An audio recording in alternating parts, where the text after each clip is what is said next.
안녕하세요. 저는 태어난 지 3달밖에 안 된 아들 하나 키우고 있는 30대 후반 여자입니다. 현재 눈앞에 펼쳐진 현실들을 어떻게 감당해야 될지 몰라 사연을 신청하게 되었습니다.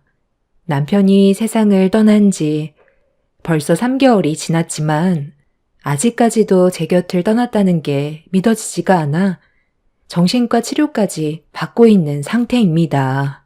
불과 3달 전에 남편은 출산하던 날 산부인과로 급하게 오다가 세상을 떠났어요.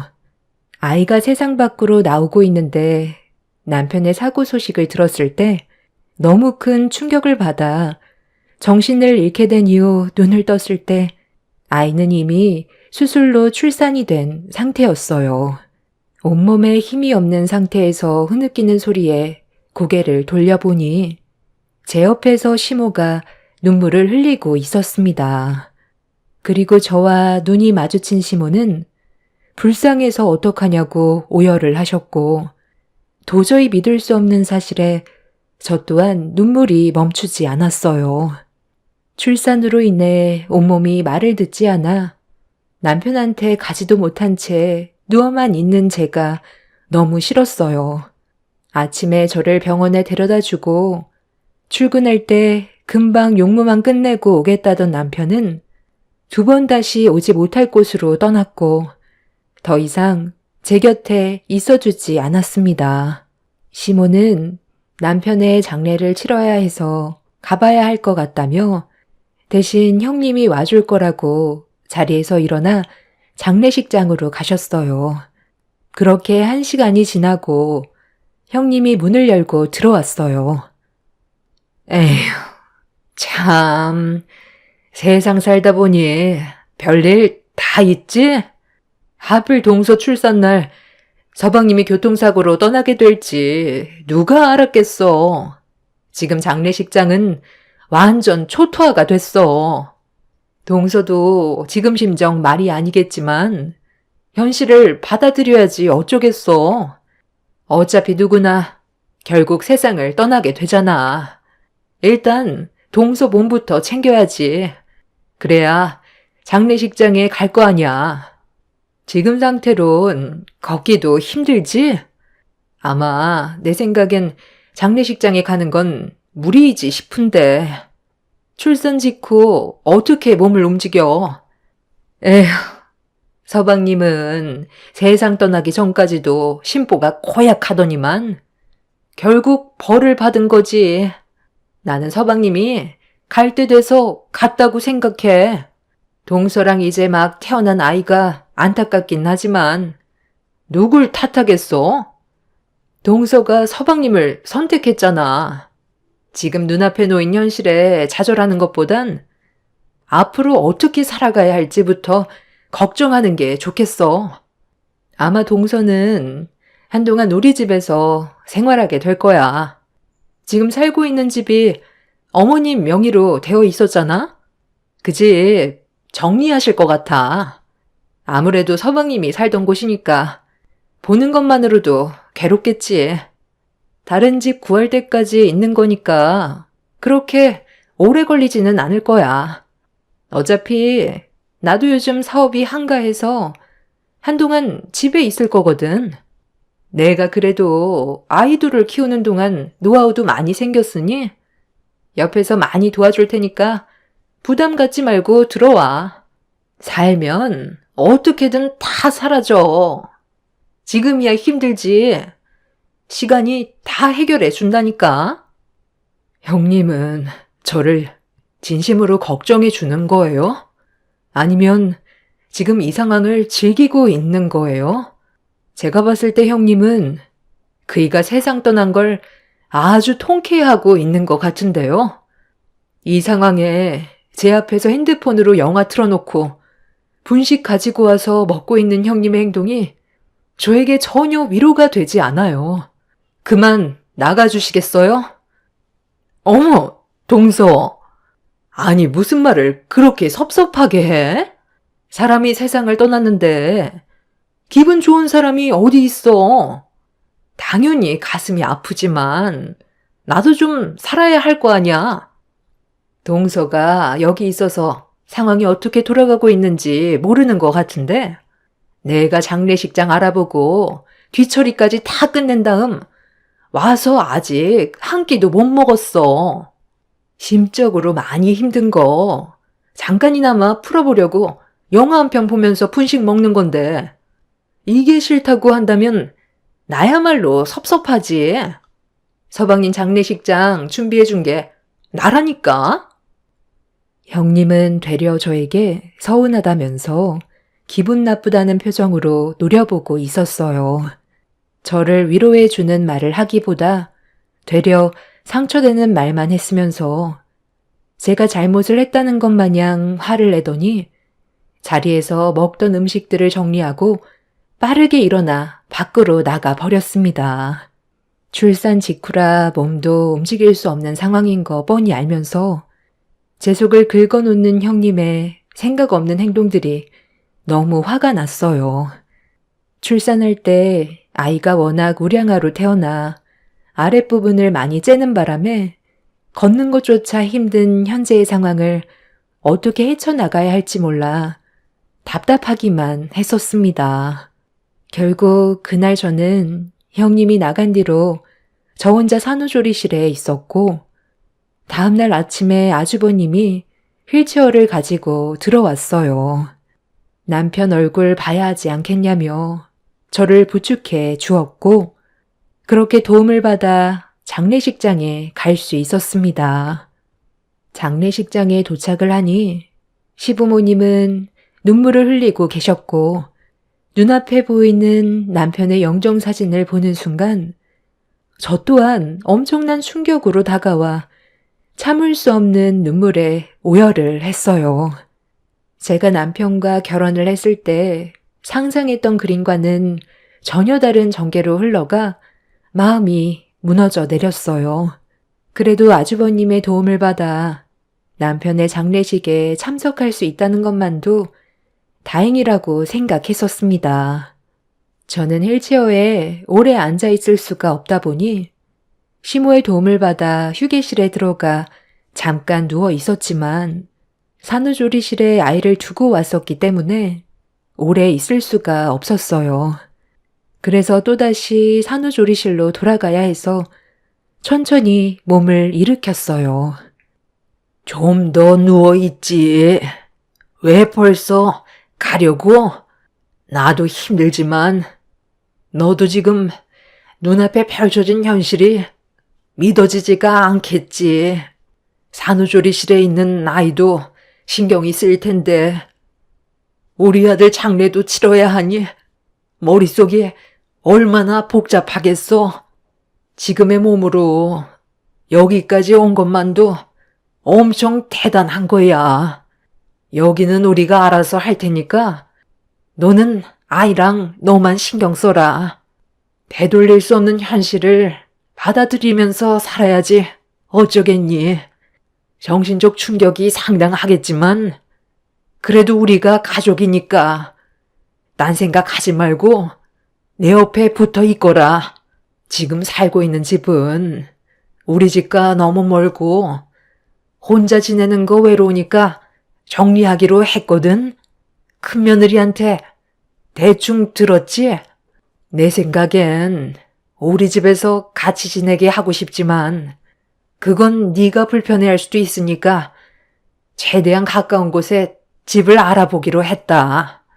지금 큰며느리가 시간이 많이 난다고 해서 집 알아보는 동안만 잠깐 부탁했거든. 오래 걸리지 않을 테니 불편하더라도 잠깐만 지내도록 하자. 지금까지 홀로 외로이 살아오면서 많이 힘들었을 텐데 내 아들까지 떠나게 될 줄 누가 알았겠니? 그래도 둘 사이에 태어난 아이가 있으니 너무 절망하지 않았으면 좋겠다. 우리 서로 이 상황을 이겨내자꾸나. 시모는 제 손을 잡곤 눈물을 흘리셨어요. 지금까지 살아온 세월이 길진 않지만 그 짧은 세월 동안 저는 남편이 떠나기 전에 이미 2번의 아픔을 겪었었어요. 제가 초등학생이었을 때 엄마가 암으로 세상을 떠나셨고 아빠와 저는 엄마 몫까지 열심히 살아가면서 밝은 미래를 위해 앞만 보며 달렸었어요. 없는 형편이었지만 제 곁에 아빠가 있어서 행복했었습니다. 그런데 제가 20살이 되고 첫 취업을 해서 첫 월급을 받았을 때 제가 아빠한테 처음으로 식사 대접을 해드리려고 외식을 하기로 했었어요. 그런데 하필 그날 아빠는 제 곁이 아닌 엄마의 곁을 따라가게 되었죠. 공사 현장에서 일을 하셨던 아빠는 추락사로 떠나셨고 사랑하는 사람을 둘이나 잃었던 저는 더 이상의 희망은 없었어요. 무엇을 바라보면서 살아야 할지 몰라 하루하루가 너무 힘이 들었었고 무의미한 삶을 물 흘러가듯이 살아갔었는데 어느 날 제 마음속에 한 사람이 들어왔고 차갑게 얼어있던 저를 녹여주었던 남편과 결혼까지 이어질 수 있었어요.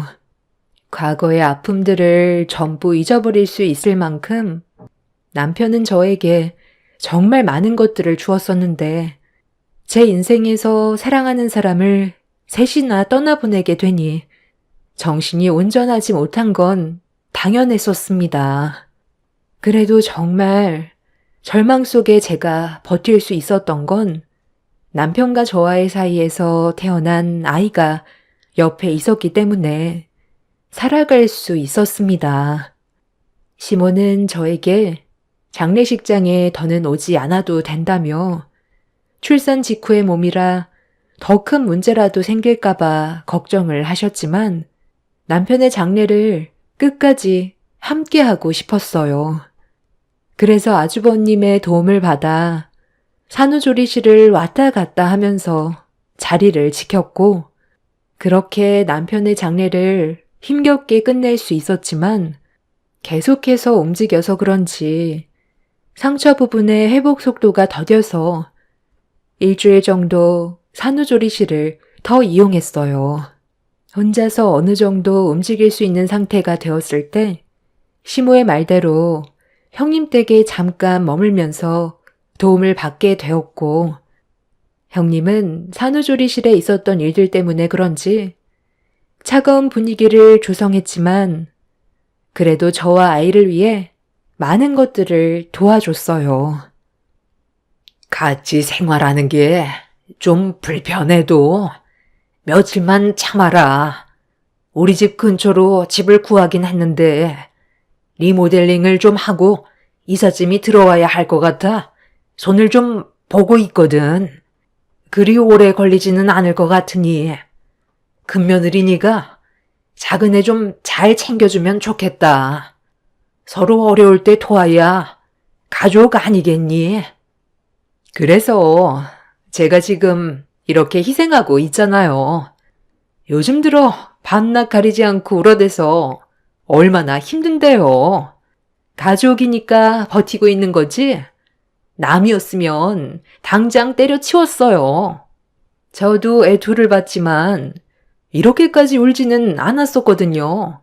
한 번 울음 터트리면 침이 빠질 때까지 눈물을 쏟아낸다니까요. 하루빨리 지금의 상황들이 정리됐으면 좋겠어요. 요즘 그이도 일이 바빠 잠도 못 자는데 집에 와서까지 마음 편히 눈도 못 붙이니 얼마나 힘들겠어요. 저희가 희생하는 노력 어머님은 알아주셔야 돼요. 저번에 말씀하신 거 저희한테 전부 넘겨주실 거죠? 왜? 저번 설 명절날 대화했던 거 있잖아요. 아, 재산 문제요. 어차피 서방님 세상 떠났는데 형제끼리 나눌 필요도 없이 그이한테 몫이 전부 돌아가야 하는 거 아니에요? 이왕 주실 생각이면 하루빨리 정리해서 주시면 안 될까요? 저희 애들도 점점 커가고 방이 3개라 애들이 불편해해서 방 4개짜리로 이사 가야 될 것 같아요. 그리고 그이가 출퇴근하는 거리도 멀어서 최대한 가까운 곳에 자리를 잡고 싶은데 서울 집값이 만만치 않잖아요. 원래 둘이 나눠야 될 몫, 서방님이 떠났으니 저희가 다 가져가는 게 맞잖아요. 동서는 어차피 어머님이 끼고 살 테니까 돈 걱정 없이 살 수 있잖아요. 그이가 검사인데 이런 집에서 살고 있는 걸 알면 사람들이 그 사람을 얼마나 무시하겠어요. 그래서 지금 내 두 아들에게 나눠주려고 했던 재산을 큰아들한테 전부 다 주라는 얘기니? 아휴, 그건 좀 더 생각을 해봐야 될 것 같은데 나는 갓 태어난 우리 손자한테 작은 아들이 가져가야 했던 재산을 넘겨줄 생각을 하고 있었거든. 너희 시아버지도 나랑 같은 생각이고, 그리고 작은 며느리가 우리 집 근처에서 자리를 잡게 되겠지만, 그렇다고 작은 아들한테 줄 재산을 큰 아들한테 전부 준다는 건 좀 무리한 부탁 같구나. 그건 좀 진지하게 생각해 볼 필요가 있지 않을까? 지금 당장 정할 순 없지. 너희들은 돈 걱정 없이 잘 살고 있는데 그렇게 많은 욕심을 부려서 뭐해? 내가 주려던 재산은 노후 자금 빼고 적당한 선에서 나눠줄 생각이었다. 너무 서운하게 생각하지 말고 아직 서로 대화할 시간은 많이 있으니까 좀 더 기다려 보거라. 돈 문제로 얼굴 붉히는 게 제일 안 좋은 거 알고 있지? 어머님, 정말 너무하세요. 제가 이렇게까지 말씀드리는 이유가 뭔지 정말 몰라서 그러는 거예요? 곧 동서가 살게 될 그 집, 어머님 명의로 되어 있다곤 하지만 나중에 동서한테 명의 이전에 줄 거잖아요. 어머님 근처 아파트 집값이 평균 15억이 넘어가는데 그걸 아무런 대가 없이 그냥 준다면 제가 얼마나 서운하겠어요. 서방님 세상 떠나기 전에도 항상 차별하셨잖아요. 그이는 장남이니까 가진 거 없는 동생을 챙겨야 되는 게 맞는 거라면서 금전적인 도움 훨씬 많이 주셨잖아요. 너희들이야. 우리들 도움 없이도 잘 해결해 나갔었고 도와달라는 말도 하지 않았으니까 가만히 있었던 거지. 너희들도 도움이 필요할 땐 내가 모른 척 했었겠니? 작은 며느리 얘가 얼마나 불쌍한지 너도 알면서 그런 말이 나오니? 부모 두 분 다 세상을 여의고 평생 함께할 줄 알았던 자기 남편까지 떠나보냈다. 의지할 수 있는 곳이라곤 이제 막 세상 밖으로 나온 아이와 우리 가족뿐인데 네가 좀 이해하고 배려해주면 안 되는 거야? 그렇게 속이 뒤집어질 정도로 싫은 거니? 지금 우리 집에서 신세 지고 있는 것도 짜증나 죽겠는데 어머님이 부탁하셔서 어쩔 수 없이 도와주고 있는 거예요. 제 시간 뺏기고 있는데 그럼 기분이 좋겠어요? 형님은 재산 문제 때문에 시모와 한바탕 하게 되었고 중간에 껴있는 저는 형님의 거침없이 뱉어대는 말들 때문에 너무 당황스러웠어요. 서로 최대한 좋게 풀어나갈 수 있는 건데 오로지 자신의 이익만 생각하는 형님의 태도에 시모는 난처해하고 있었습니다.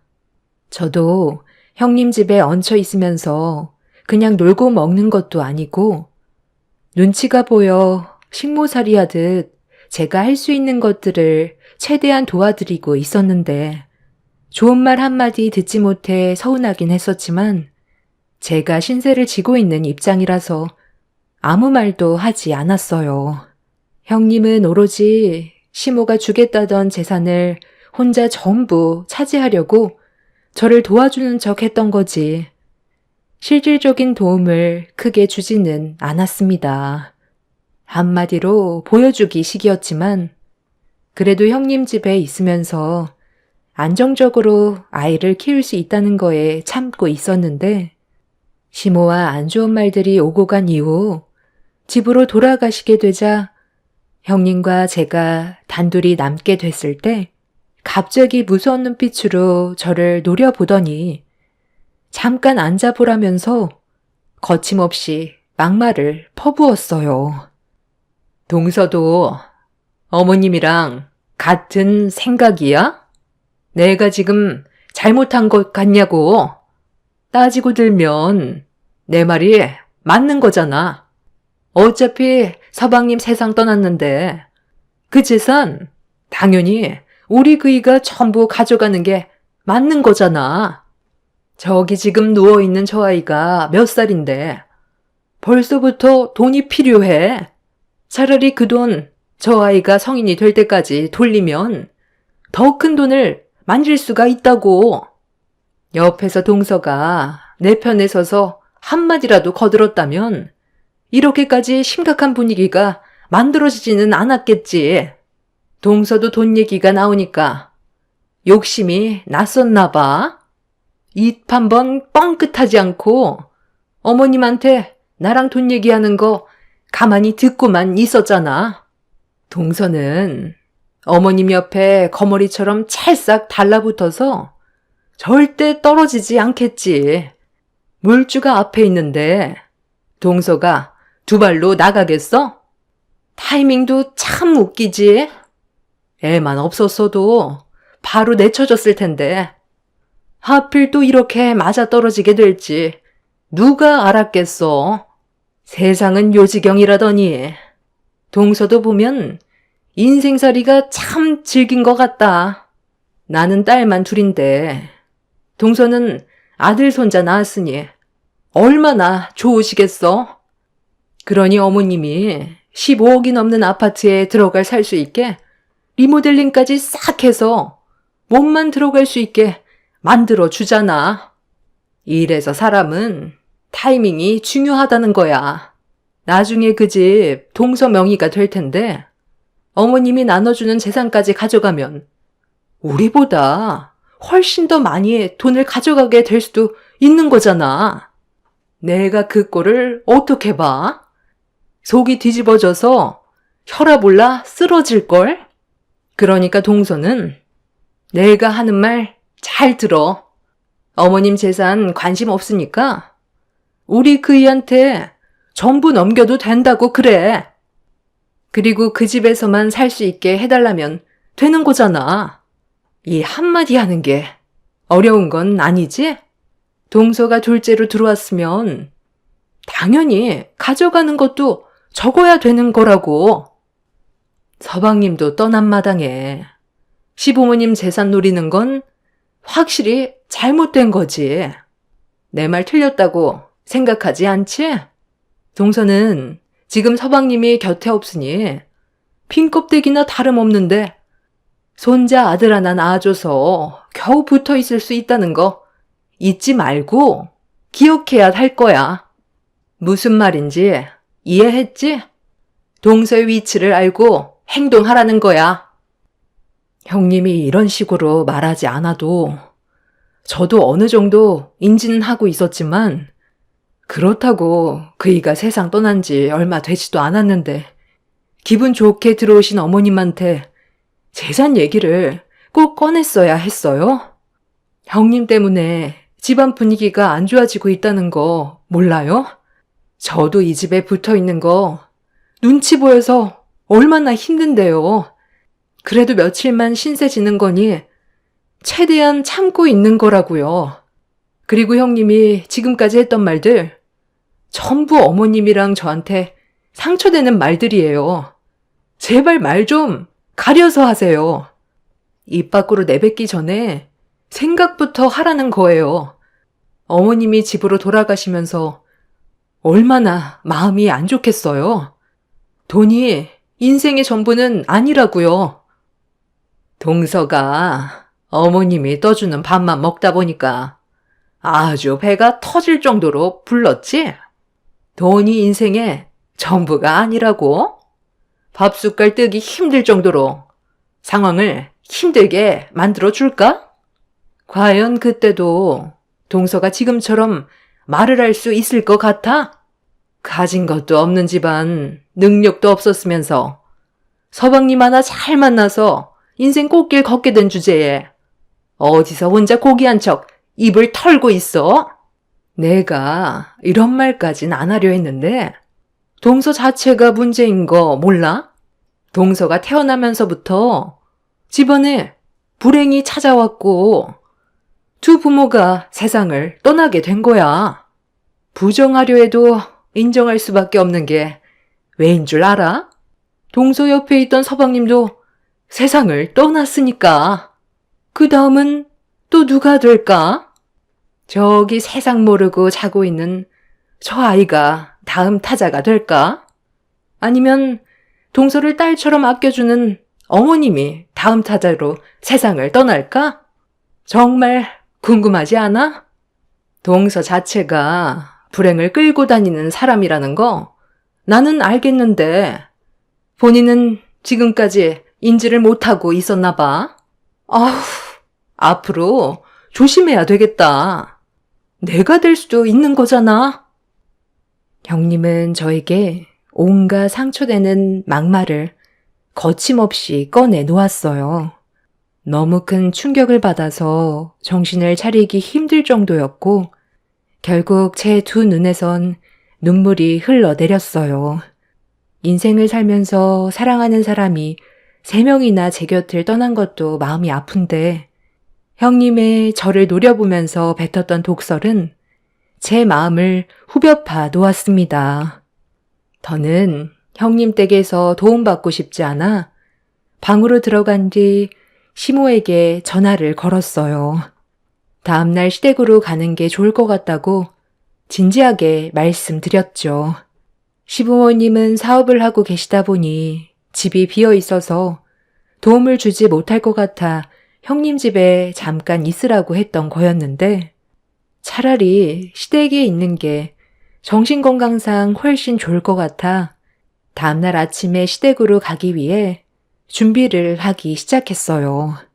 시모가 아침 일찍 저를 데리러 오겠다면서 통화를 끝낸 뒤 그날 방에서 한 발자국도 나오지 않았습니다. 형님과 마주치는 것조차 너무 싫었어요. 그렇게 아이를 돌보면서 다음 날이 오길 기다렸고 아침이 밝아오자마자 저는 챙겨두었던 짐가방을 현관문 앞에 빼놨어요. 인기척에 잠에서 깬 형님이 방문을 열며 밖으로 나오더니 제가 짐을 챙겨둔 모습을 아무 말 없이 쳐다보고 있었습니다. 어제 방에서 통화하는 거 잠깐 들었는데 어머님 댁으로 들어가려고? 그래도 내가 옆에서 도와준 시간들이 있는데 인사도 없이 가는 건 너무 섭섭한걸?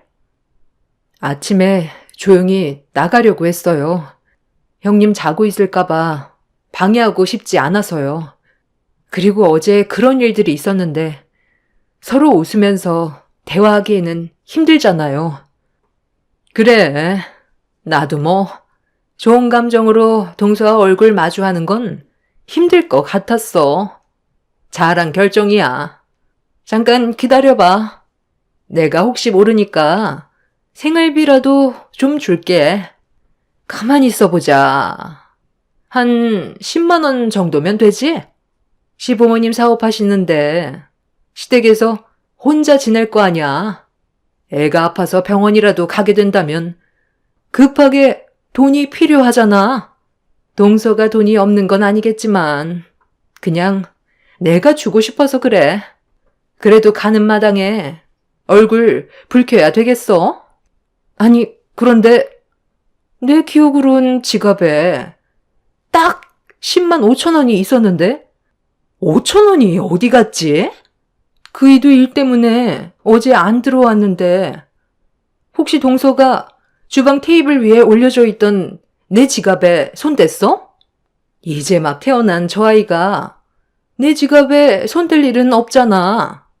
우리 딸들은 교육을 잘 받아서 그럴 일 없을 테고, 동서랑 나랑 있는 공간에서 가져갈 사람이 동서밖에 없잖아? 솔직하게 얘기하면 내가 조용히 넘어가 줄게. 내 5,000원 가져갔지? 네? 갑자기 그게 무슨 말이에요? 제가 왜 형님 지갑에 손을 대요? 저는 어제부터 방에서 한 발자국도 나오지 않았어요. 형님이 어디에다 뒀겠죠. 아니면 돈을 쓰고도 기억하지 못할 수도 있는 거고요. 아직 잠이 덜 깬 건 아니에요? 10만 5천 원 있었다면 10만 원을 가져갔겠죠. 5천 원을 가져갔겠어요? 잠깐만. 동서, 나한테 지갑 좀 보여줄 수 있어? 내가 확인을 좀 해봐야 할 것 같아서. 지갑 이리 내놔봐. 우리 둘밖에 없었는데 어디서 지금 거짓말이야? 형님은 갑자기 제 가방을 뺏어 들어 바닥으로 쏟아냈어요. 그리곤 바닥으로 떨어진 지갑을 주워 들길래 뭐 하는 짓이냐고 화를 냈지만 형님은 저를 밀쳐버린 뒤 지갑 속을 확인해 보고 있었습니다. 그리고 그 지갑 안에서 5천 원이 나왔어요. 훔쳐가 놓고도 거짓말하는 거냐고 혼자 흥분을 해선 난리를 치기 시작했습니다. 제 지갑 속에 있던 5천 원은 기저귀 사고 남은 돈이었는데 그걸 본인 걸로 착각해서 훔쳐갔다고 혼자 생각하고 있는 형님의 태도에 어이가 없어 침착하게 설명을 하려 했지만 이미 두 귀를 닫아 버렸어요. 형님은 어디에 숨겼나 했더니 지갑 속에 넣어놨냐며 저보고 도둑년이라면서 베란다에서 골프채를 꺼내 들었어요. 저에게 성큼성큼 걸어오는 모습에 너무 놀라 현관문을 열고 밖으로 나가려는데 형님은 제 머리채를 잡더니 집 안으로 끌어낸 뒤 골프채를 사정없이 휘둘렀습니다. 억울하게 골프채로 매타작을 당하는데 제 몸이 온전치 않아 이리저리 피하면서도 속수무책으로 당하고 있었어요. 오해라면서 형님에게 진정하라고 했지만 형님은 이미 이성을 잃어 제정신이 아니었습니다. 그렇게 울면서 매타작을 당하고 있던 그때 갑자기 현관문 비밀번호 누르는 소리가 들렸고 현관문이 활짝 열리자마자 저와 눈이 마주친 사람은 다름 아닌 아주버님이었어요. 복장을 보니 함께 일하는 팀원들 같았고 뒤이어 경찰들이 줄줄이 들어왔습니다. 형님은 갑작스런 상황에 너무 놀라 다가오는 경찰들에게 골프채를 휘둘렀지만 금세 제압을 당했어요. 형님은 아주버님한테 뭐 하는 짓이냐고 화를 내는데 그 순간 아주버님이 형님의 얼굴에 손을 수차례 올렸습니다. 그리고 뒤이어 뱉은 한마디에 저는 가슴이 철렁 내려앉았어요. 남편이 세상을 떠나게 된 결정적인 요인이 형님한테 있었고 엄청난 사실을 듣게 되었습니다. 그리고 아침에 오기로 하셨던 시모 또한 현관문 앞에서 전혀 알지 못했던 일들을 듣게 되었죠. 아주버님이 남편의 죽음이 단순 사고가 아니라는 걸 느끼고 있었는지 조사를 진행하고 있었는데 남편이 저를 산부인과에 데려다 주고 회사로 출근하다가 형님과 만났던 게 CCTV에 찍혀 있었어요. 서로 안 좋은 말들을 주고 받았었는지 얼굴을 붉히는 모습을 보게 됐는데 형님이 남편한테 매달려 애원하기 시작했고 남편은 그런 형님을 뿌리친 뒤 차에 올라탔었습니다. 그 모습을 쳐다보던 형님은 누군가에게 전하는 모습이 그대로 찍혀 있었어요. 그리고 회사로 출근하는 남편을 뒤따라가고 있었죠. 형님은 남편의 차를 앞질러 멈춰 세웠고 할 말이 있었는지 갓길에 다시 주차를 했었는데 남편이 형님한테 화를 내며 차에서 내리는 순간 달리던 차에 교통사고가 나게 되었고 형님은 그 자리에서 급하게 벗어난 거였습니다. 그런데 교통사고를 유발했던 차량 운전자가 충격적이게도 형님과 서로 꽤 오랜 기간 만나온 사이였어요. 아주버님 몰래 관계를 이어온 사이였고 조사를 진행하다 보니 그 남자의 통화 이력에 형님과 전화한 내역이 확인이 돼서 범행의 목적이 있다는 걸 알게 되어 조사를 진행한 거였는데 아주버님은 그동안 전혀 모르고 있었던 사실을 추가적으로 알게 되었습니다. 형님과 아주버님 사이에서 태어난 딸들이 아주버님의 자식들이 아닌 상간남의 자식이었어요. 그걸 지금까지 전혀 모르고 살아왔던 거였고 이 사실을 남편이 알게 되면서 아주버님한테 모든 사실을 얘기하려 했지만 이 사실을 숨기려 했던 형님은 상간남과 해선 안 될 범행을 저지른 거였어요. 단순 교통사고로 남편이 세상을 떠나게 된 거니 상간남은 처벌 수위가 높지 않게 될 테고 검사인 시숙 밑에서 아이들은 안정적으로 키울 수 있는 환경이 되기 때문에 모든 걸 은폐하려 했지만 아주버님의 끈질긴 수사 끝에 모든 사실이 밝혀지게 되었습니다. 이 모든 진실들을 뒤에서 듣고 있던 시모는 형님의 머리채를 잡아 난리를 쳤고 형님은 결국 자신이 저지른 행동에 대해 전부 시인하면서 사건은 마무리가 되었지만 이런 사실을 여태껏 숨기고 이중생활을 했다는 게 온몸에 소름이 돋았어요. 형님은 현재 법적 처벌을 기다리고 있는 중이고 아주버님은 남편이 억울하게 세상을 떠나게 된 이 사건을 최대한 무겁게 형벌을 내리기 위해 준비하고 있습니다. 저는 지금도 이런 사실이 믿어지지가 않아요. 한 사람의 잘못된 행동으로 남편이 세상을 떠나게 됐다는 게 너무 마음이 아픕니다.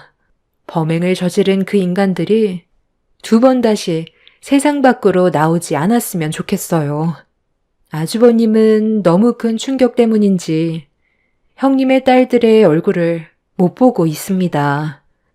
키운 정이 무섭다고 하지만 친자가 아니라는 사실에 정상적인 생활을 하긴 힘들어하고 있어요. 고의적인 범행이기 때문에 아마 20년 넘는 형을 받을 거라곤 하지만 아이들 문제 때문에 골치를 썩고 있나 봐요. 아무래도 아주버님의 친자가 아니라 돌려보내는 게 맞다고 봅니다. 형님의 바람으로 태어난 딸들은 지금 현재 형님의 부모가 돌보고 있다고 하네요. 그 인간들이 무기징역을 받아서 평생 감옥에서 나오지 않았으면 좋겠어요. 가족 모두가 너무 힘든 시간들을 보내고 있는데 여러분들께서 저희 가족에게 위로의 한마디 해주신다면 큰 힘이 될 것 같습니다. 제 사연 끝까지 청취해 주셔서 정말 감사합니다. 안녕하세요. 저는 최근에 사랑하는 사람과 결혼을 계획하려다 평생 지울 수 없는 상처를 받고 예비신랑과 결국 헤어지게 된 30대 초반 여자입니다. 사람마다 생각하는 개인차가 다르다지만 이번 결혼 때 너무 많은 걸 바라던 예비시모의 노골적인 행동은 사람을 질려버리게 만들 정도로 너무 심각했어요. 처음 인사드리러 갔을 때는 분위기도 좋았고 남자친구와 결혼하는데 문제없이 진행이 될 줄 알았어요. 그런데 예비 시모가 제 전화번호를 따로 받으시더니 나중에 개인적으로 같이 밥 한 끼 하고 싶다길래 저를 마음에 들어하는 줄 알았지만 그건 제 착각이었다는 걸 시모와 개인적으로 만나면서 느낄 수가 있었어요. 어느 날 퇴근하기 전에 예비 시모에게 전화가 와서 약속 장소로 나갔는데 남자친구와 인사를 드리러 갔을 때와는 전혀 다른 분위기로 자리에 앉아 있었습니다. 차가운 시선으로 저를 바라보던 시모가 처음 뱉은 한마디는 결혼에 대해 다시 생각해봐야 할 것 같다며 저와 예비신랑과의 결혼을 갑자기 반대하셨어요. 이유를 전혀 알지 못했던 상황이라 무슨 이유 때문에 결혼을 반대하시는지 조심스럽게 물어보게 되니 저희 집안이 시모가 생각했던 것만큼 부유하지 않다는 게 결정적인 이유였어요.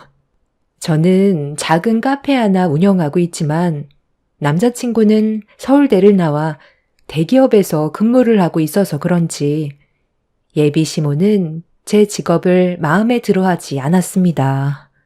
카페 운영으로 벌어들이는 수익이 많지 않다고 생각했는지 그 점이 제일 걸린다고 하셨고 추가적으로 시모가 그동안 예비신랑에게 쏟아부은 노력과 시간에 비해 며느리의 기준이 많이 떨어진다고 생각하고 있었습니다. 시모가 원하는 조건의 며느리가 아니라는 그 한마디가 저에게는 엄청난 충격으로 다가왔어요. 처음 인사드리러 갔을 때 저를 바라보셨던 따뜻한 미소와 긍정적인 말들은 예비 신랑이 상처를 받을까봐 그게 걱정이 돼서 저에게 거짓된 모습을 보여준 거였습니다. 그런 사실을 뒤늦게서야 알게 된 저는 무슨 말이라도 해야 되는데 저를 강하게 거부하는 모습에 당황했는지 시모의 말을 듣고만 있었습니다. 그렇게 한참 동안 제가 마음에 들지 않는 점들에 대해 쉬지 않고 떠들던 시모는 남자친구가 상처받지 않게 최대한 좋게 헤어지길 부탁하면서 테이블 위에 봉투 하나를 올려놓으셨어요. 아침 드라마에서나 보던 그런 장면을 제가 직접 경험하게 될 거라곤 정말 상상조차 하지 못했었는데 봉투 안에 있던 내용물을 확인해 보라는 말에 떨리는 손으로 봉투를 열어 확인을 하는 순간 가슴이 철렁 내려앉았습니다. 어머니, 저보고 지금 이걸 받으라고 주신 건 아니죠? 헤어지는 조건으로 이 돈을 준다 해도 제가 받지 않을 거라는 거 아실 텐데요. 다시 도로 가져가세요. 네가 어차피 이 돈을 받지 않는다 해도 둘의 결혼은 이루어질 수 없다는 거 내가 충분히 설명해 줬는데 머리가 있다면 그 돈 받아야지. 상황 판단이 그리 느려서 되겠어? 고집 부린다고 달라질 수 있는 게 아니란다. 네가 아무리 내 아들과 결혼하겠다고 버텨봤자 나는 너를 며느리로 받아들일 수 없고 여기서 멈추지 않는다면 감당하기 힘들 정도로 안 좋은 상황까지 경험하게 될 거다. 서로 얼굴 붉히지 말고 최대한 좋게 이쯤에서 마무리하는 게 좋지 않겠니? 그 돈 받아도 내 아들한테 얘기하지 않을 테니까 내 호의를 거절하지 않았으면 좋겠다. 헤어져 달라는데 돈까지 지어주는 사람이 어디 있어? 네가 내 아들과 함께 놀아준 시간들에 대한 보상이니까 부담 갖지 않고 넣어놔도 된다. 너희 집안 그렇게 잘 살지도 못한다면서 그 돈 앞으로 먹고 사는데 어느 정도 도움은 되지 않겠어? 무조건 거절하는 것보단 현재 어떤 상황인지부터 파악하는 게 좋을 것 같은데 헤어지는 조건으로 3천만 원이면 정말 괜찮은 거 아니니? 저는 더 이상 대화 자체를 하고 싶지 않아 예비 시모에게 돈 봉투를 다시 돌려준 뒤 자리에서 먼저 일어나려 하자 두 번의 기회는 없을 거라면서 후회하지 말라고 무섭게 노려보셨어요. 살면서 이런 치욕을 느껴본 적이 없었던 터라 정말 기분이 안 좋았어요. 이럴 거면 처음부터 제가 마음에 들지 않는다고 말했으면 결혼에 대해 남자친구와 진지하게 다시 대화를 했을 텐데 결혼을 허락해 준 것처럼 행동하셔놓고 뒤늦게 집안 때문에 반대한다는 말을 꺼냈을 땐 기분이 상당히 안 좋았어요. 저를 대했던 모든 행동들이 가식이라는 걸 뒤늦게 알게 됐을 때 앞으로 이 상황을 어떻게 헤쳐나가야 할지 걱정이 많았습니다. 사랑하는 사람과의 결혼이 불가능할 거라곤 전혀 예상하지 못했었는데 돈봉투가 제 앞에 놓였을 때 억지로 결혼한다면 분명 저에게 씻을 수 없는 상처가 될지도 모른다는 안 좋은 느낌이 들어 결국 자리에서 일어나 카페를 나왔고 예비 신랑한테 이런 상황을 알렸어요. 혼자서 고민하는 것보단 같이 헤쳐나가는 게 훨씬 좋은 방법인 것 같아 따로 만나 대화를 이어나갔고 제 말을 믿기 힘들어하던 예비 신랑도 상당한 충격을 받은 것 같아 보였어요.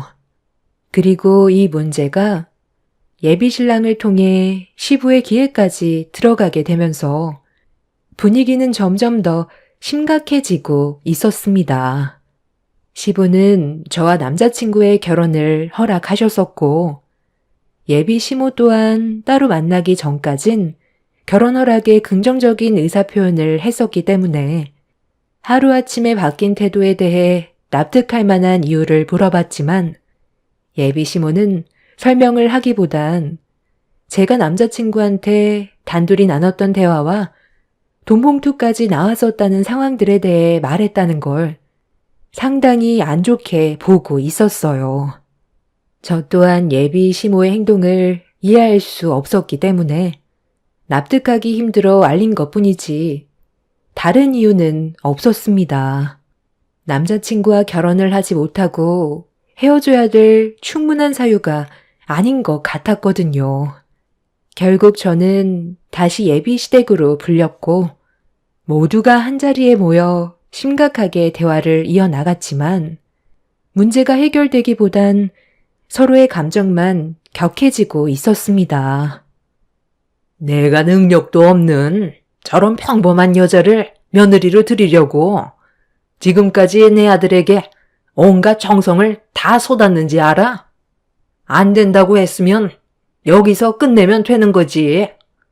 서로 얼굴을 붉혀야 되겠어? 내가 조용히 따로 불렀을 때는 이런 문제가 생기는 걸 원하지 않아서였는데 너의 그 입방정 때문에 지금 가족들 분위기가 어떻게 됐니?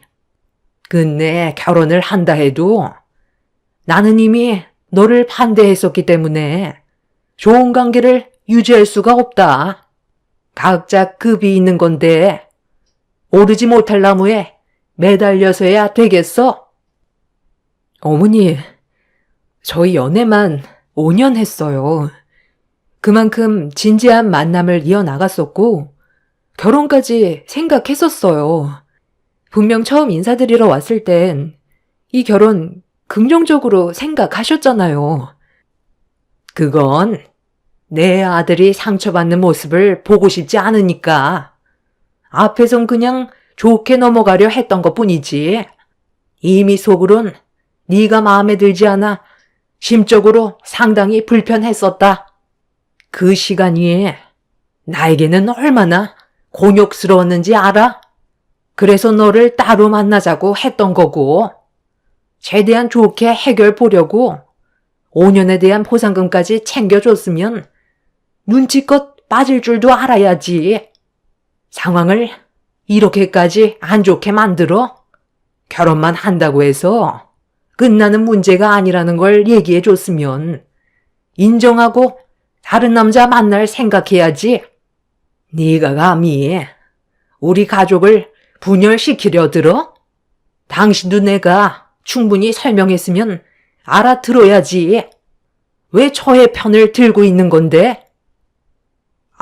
서로 좋아서 5년을 만나왔는데 결혼 허락 못하겠다는 한마디로 둘 사이를 갈라놓는 건 둘에게 너무 큰 상처를 주는 거잖아. 아직도 서로는 진심으로 사랑하고 있는데 우리가 부모라는 이유 하나로 막아서는 건 문제가 있는 거지.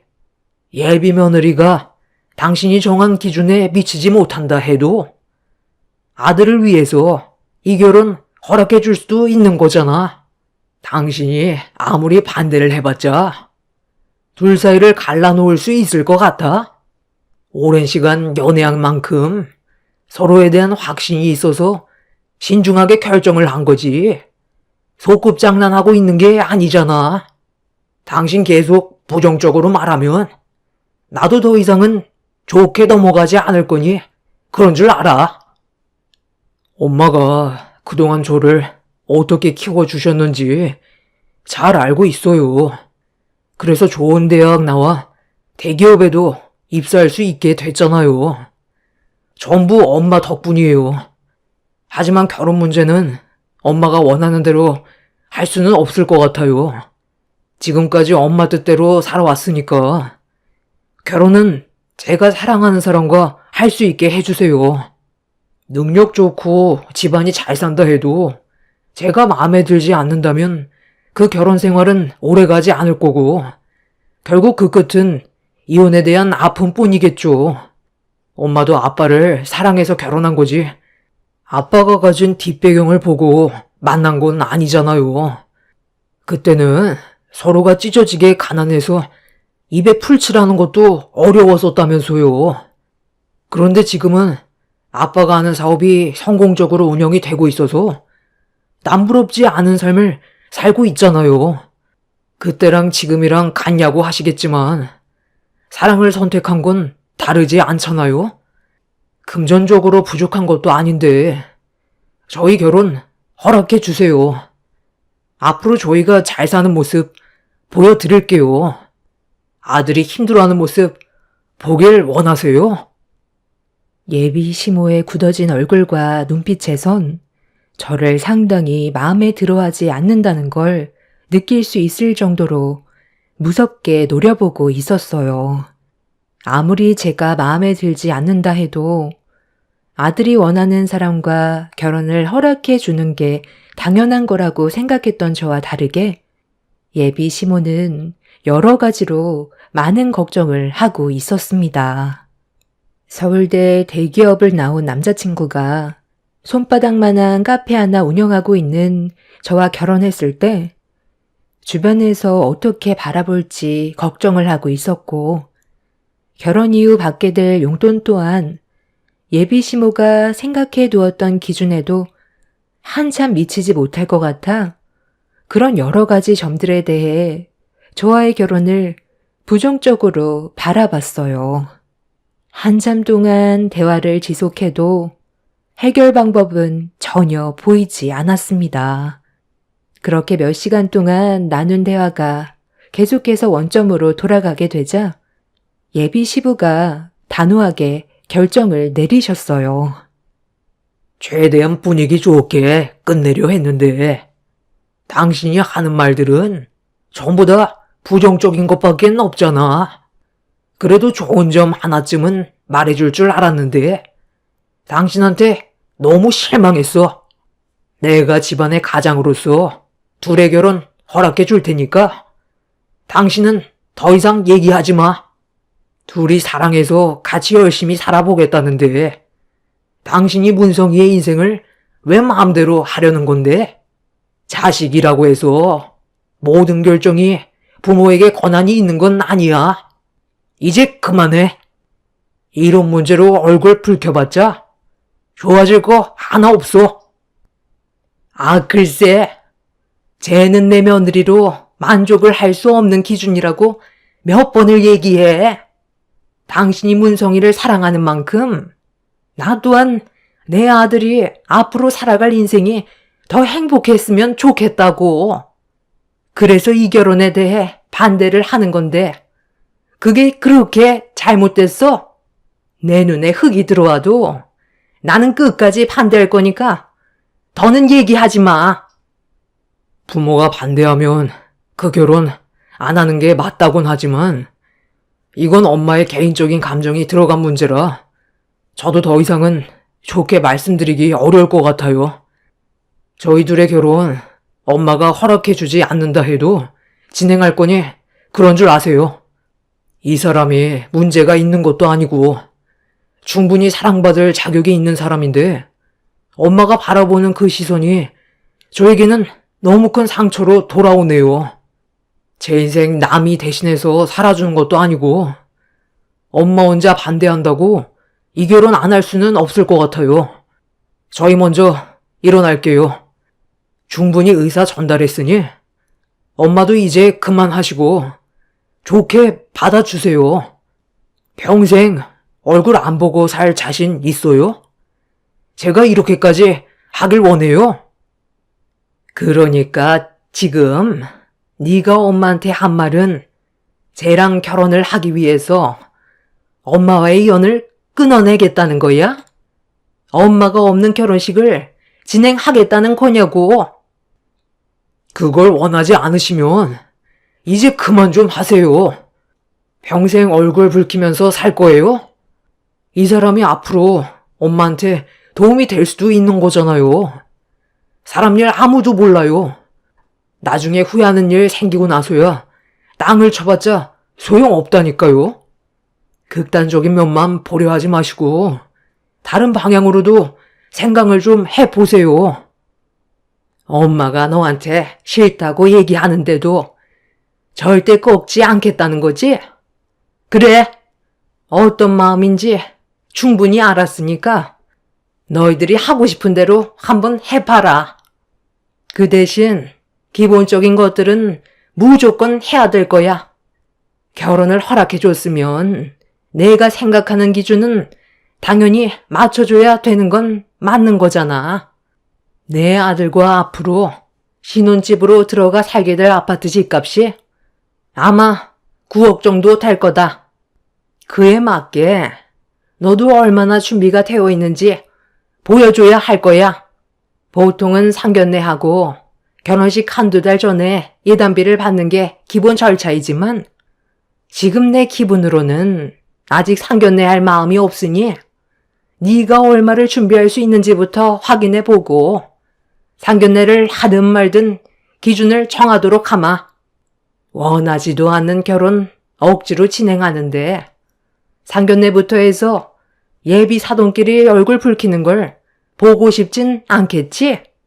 너도 그걸 원하는 건 아닐 테니 얼마나 준비할 수 있는지부터 나에게 보여주거라. 결혼이라는 게 너희들이 생각하는 것처럼 간단한 문제가 아니야. 그냥 혼인신고 서류에 도장 찍는다고 끝나는 게 아니라는 걸 너희들도 알아야 하지 않겠니? 서로의 마음이 진심인 건 충분히 확인했으니 결혼을 하기 위한 절차를 밟아야 되지 않겠어? 3일 시간을 주도록 하마. 그렇게 예비 시모가 결혼을 허락해준 대신 추가적으로 원하는 요구 조건을 들어줘야 했어요. 3일의 시간 동안 제가 그동안 일해서 벌어모은 돈과 부모님께 어느 정도 도움을 받아 보편적으로 결혼할 때 정하는 아파트 금액의 10% 정도를 예단비로 일단 준비를 하고 있었어요. 그리고 시모는 예정대로 3일이 지난 뒤 저를 다시 집으로 불러드렸고 그렇게 제가 준비한 금액에 대해 확인해 보고 싶어 하셨어요. 그래서 가방에 있던 통장을 꺼내 시모에게 보여주었습니다.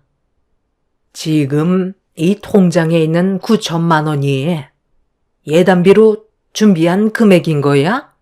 아니, 어떻게 내 아들과 결혼을 하면서 9천만 원만 준비할 수가 있는 거지?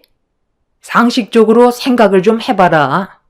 너는 그냥 전문대조래 손바닥만한 카페 하나 차려서 입에 풀칠할 정도로 벌다가 내 아들 만나 앞으로의 인생길이 훤해졌는데 최소 1억도 아닌 9천만 원밖에 준비가 안 된 거야?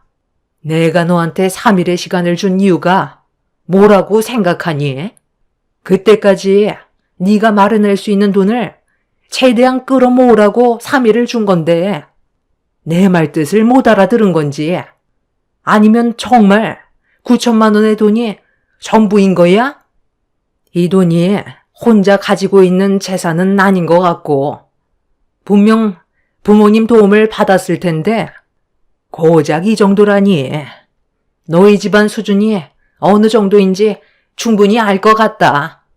내가 생각한 기준은 1억 5천 정도였는데, 그보다 한참 못 미치니 어쩌겠어. 이 결혼은 무효가 되는 거지. 내 아들이 퇴근하고 들어오기 전에 너를 미리 부른 건 저번에 따로 만나서 대화했던 거 기억하지? 그걸 내 아들한테 전부 다 얘기했을 때 얼마나 화가 치밀었는지 알아? 나는 네가 내가 준 봉투를 받았어도 그 부분에 대해서 얘기할 생각 조금도 없었다. 조용히 처리하고 각자 갈 길 가면 되는 거였는데 지금 이 상황을 봐라. 너 하나 때문에 잘 살고 있던 우리 집안 풍비박산 나게 생겼잖아. 너만 없으면 우리 가족 행복하게 살아갈 수 있을 텐데 내 아들은 능력 좋은 여자 만나서 인생길이 훤할 테고 너 하나 때문에 내가 꿈꿔왔던 모든 것들이 무너져 내렸어. 당장 헤어지고 다시는 내 앞에 나타나지 마라. 쥐뿔도 없는 집안 주제에 어디서 감히 내 아들을 넘봐? 그동안 내 아들과 연애하는 거 아무 말 안 하고 왜 지켜만 봤는지 알아? 내 아들이 헛헛할까봐 잠깐 동안 데리고 놀라고 뒤에서 보고만 있었던 건데 가만히 있으니까 아주 끝까지 가려고 하네.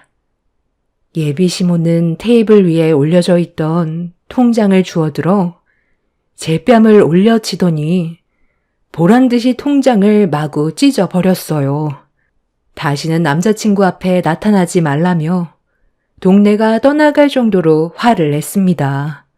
그래도 어느 정도는 희망이 보이는 것 같았는데 힘들게 마련한 9천만 원이 들어간 통장으로 시모에게 뺨을 맞게 된 순간 저도 표정 관리가 되지 않았어요.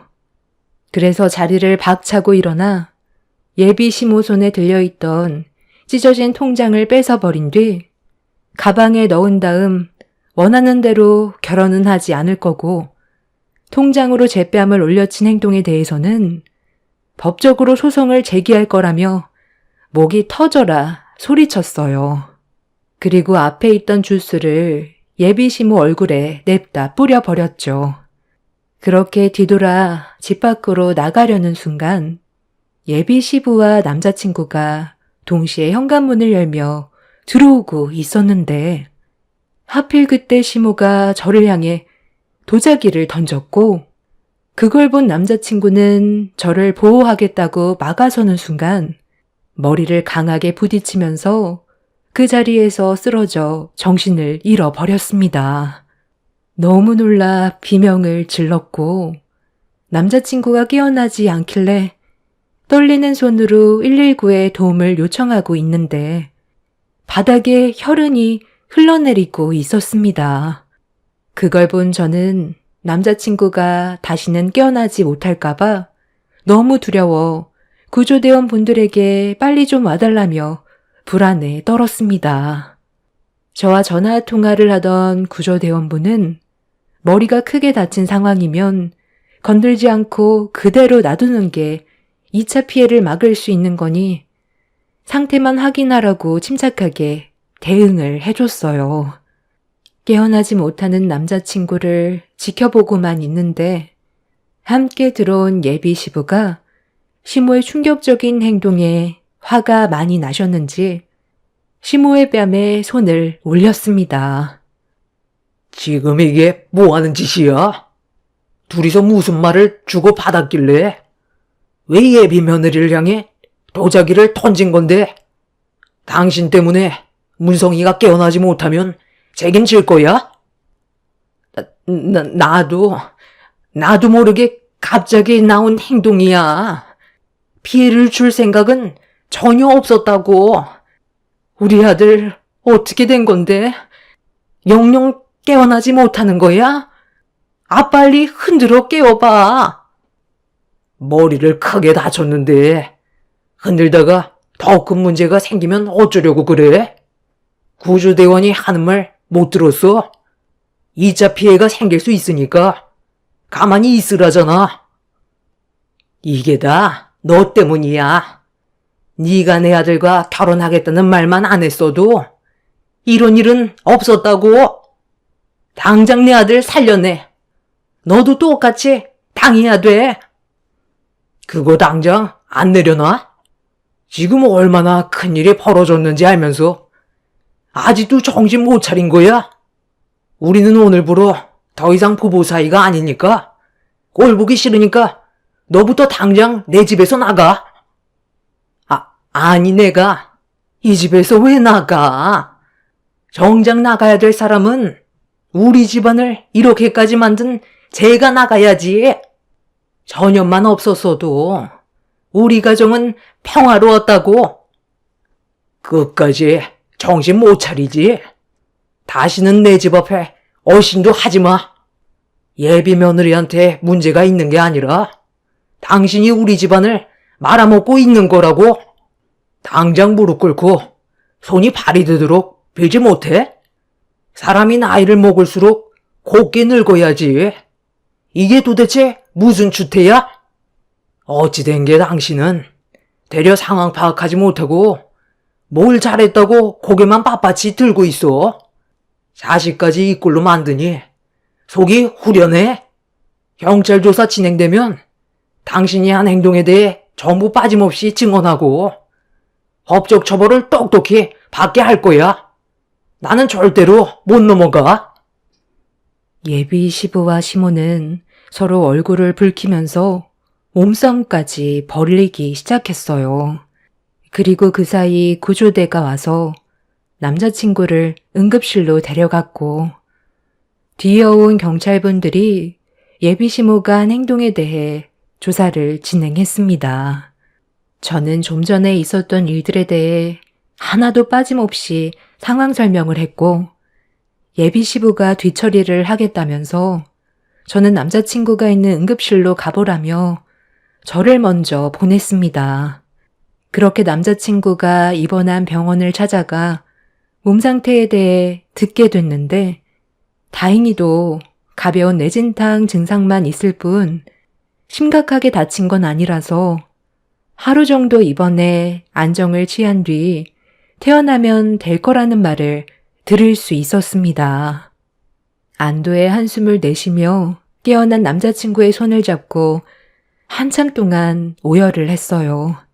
사랑하는 사람과의 결혼이 이렇게까지 힘든 줄 몰랐어요.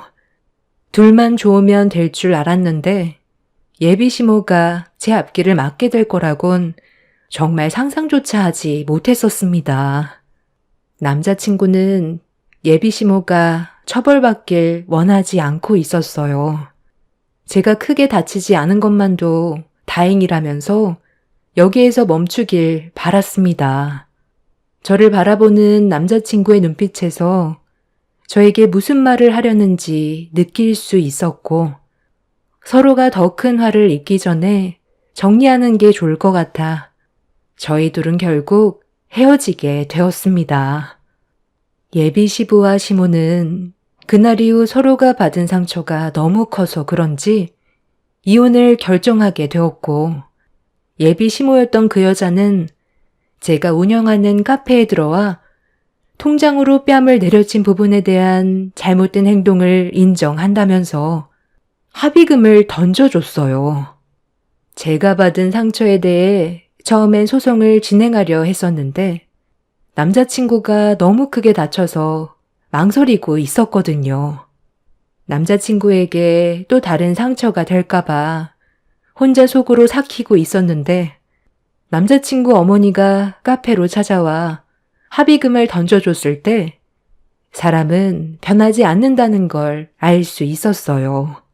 저 때문에 일어난 일이고 남자친구가 더 크게 다쳤기 때문에 통장으로 내려친 거에 대한 합의금만 보상해 주겠다면서 제 얼굴에 9만 원을 뿌린 뒤 밖으로 나갔습니다.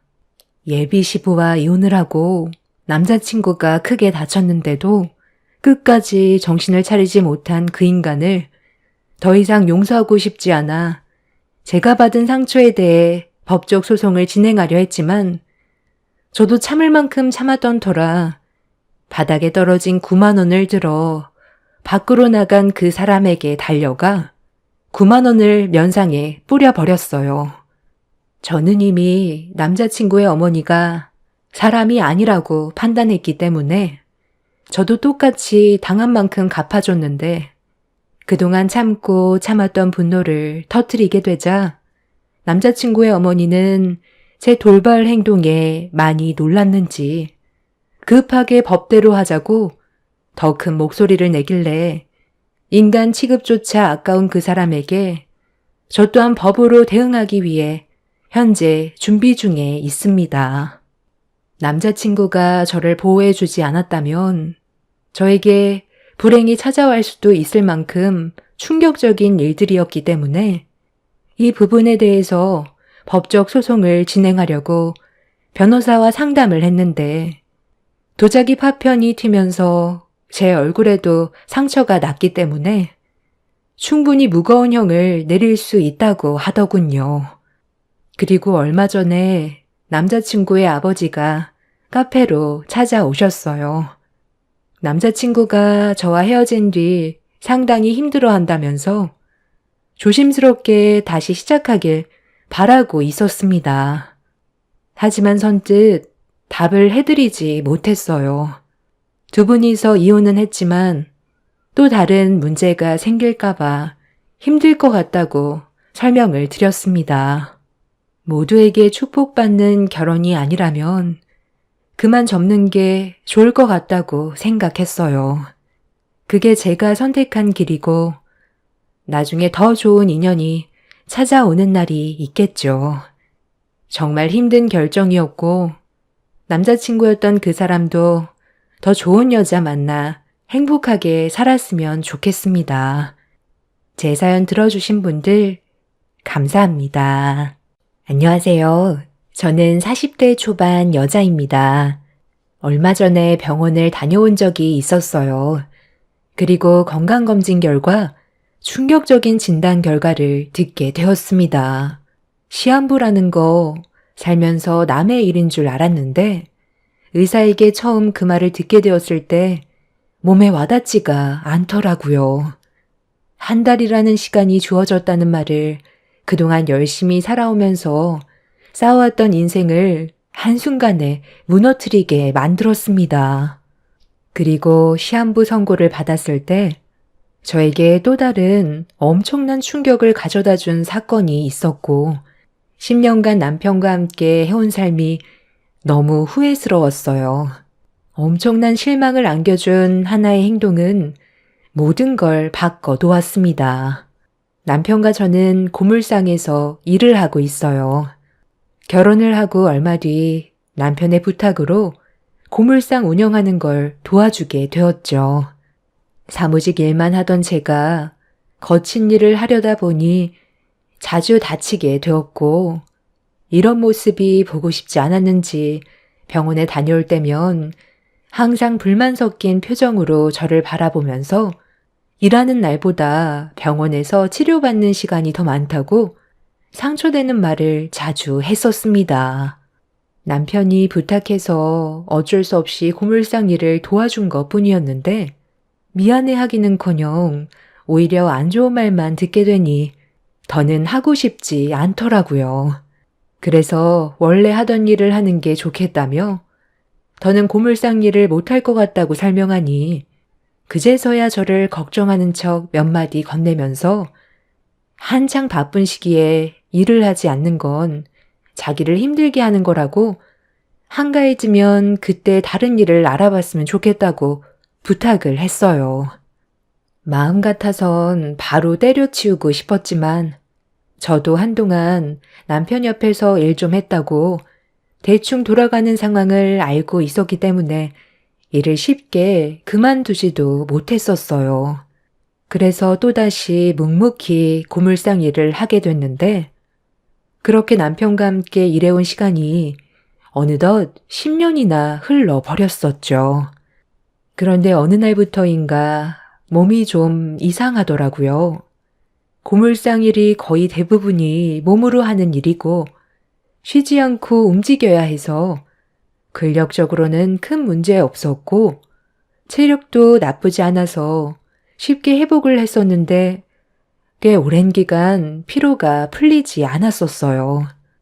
그래서 영양 보충제를 먹어보기도 하면서 반복되는 바쁜 하루를 보내고 있었는데 남편도 저와 비슷한 증상이 나타났는지 조금만 일해도 금방 지쳐 보였어요. 아무리 일도 중요하지만 몸이 우선적으로 잘 따라줘야 하는데 그렇지 못하다 보니 남편과 저도 점점 일하는 게 힘들어졌습니다. 여보, 병원을 잠깐 다녀오는 게 좋지 않을까? 일하루 쉬고 건강검진 받는 게 좋을 것 같은데. 원래 나이 40 넘으면 한 번쯤 해야 된대. 우리가 같이 생활하는데 비슷한 증상으로 어려움을 겪고 있다면 그건 문제가 있는 거잖아요. 점점 일하는 효율도 많이 떨어지고 있잖아. 소리는 어머님한테 잠깐 봐달라고 하면 되잖아. 쉬긴 뭘 쉬어. 요즘 가전제품 수거로 한창 바쁜 시기인 거 뻔히 알면서 지금 그런 말이 나와? 우리는 고물로 먹고 산다는 거 잊었어? 고물이 많이 나오는 시기가 있는 거 그동안 나랑 같이 일하면서 봐왔잖아. 시기 놓치면 다른 경쟁업체들이 가로채 간다고. 잘 먹고 잘 살기 위해 이 짓 하고 있는데 하루를 쉬면 그에 따른 금전적인 보상 누가 해줄 거야? 어차피 병원 가봤자 피로 누적이라면서 영양주사 맞고 가라는 말뿐이야. 의사들 배만 불려주는 꼴이 되는 거라고. 당신이랑 내가 몸속에 어떤 변화가 생겼을지 그건 아무도 모르는 거잖아. 이번만큼은 내 말 좀 따라주면 안 돼? 하루 쉰다고 삶이 달라지지는 않는다고. 남편은 저에게 쓸데없는 얘기하지 말라고 무시하면서 자리를 피했어요. 항상 제 의견은 조금도 들어주려 하지 않는 남편의 행동에 기분이 상했던 저는 며칠간 남편과 대화조차 섞지 않았습니다. 불편한 생활이 반복이 되자 그제서야 남편은 건강검진 받으러 가자며 어쩔 수 없이 억지로 들어주는 것처럼 행동했어요. 기분이 정말 좋지 않았지만 하루 이틀 겪어온 것도 아니었기 때문에 그날 역시 참고 넘어갔었죠. 그렇게 제 딸을 시모에게 잠깐 맡긴 뒤 인생 처음 남편과 함께 건강검진을 받았습니다. 시간은 오래 걸렸지만 그래도 한 번 하고 나니 심적으로 안심은 됐었어요. 검사 결과는 일주일 정도 기다려야 된다는 말을 듣게 되었고 그렇게 일상으로 복귀해 정신없는 날들을 보내고 있었는데 어느 날 병원에서 전화가 왔어요. 의사를 만나봐야 할 것 같다면서 제 몸에 문제 있는 듯 전화로 설명드리기는 힘들다며 내원해달라는 간호사의 말에 무언가 느낌이 좋지 않았습니다. 저는 불안한 마음을 가지고 바쁘게 일하는 남편한테 다가가 의사가 병원으로 내원해달라고 했다며 무슨 말이 나올지 몰라 무서워서 같이 병원에 가달라고 부탁을 했어요. 나 지금 바쁘게 일하는 거 안 보여?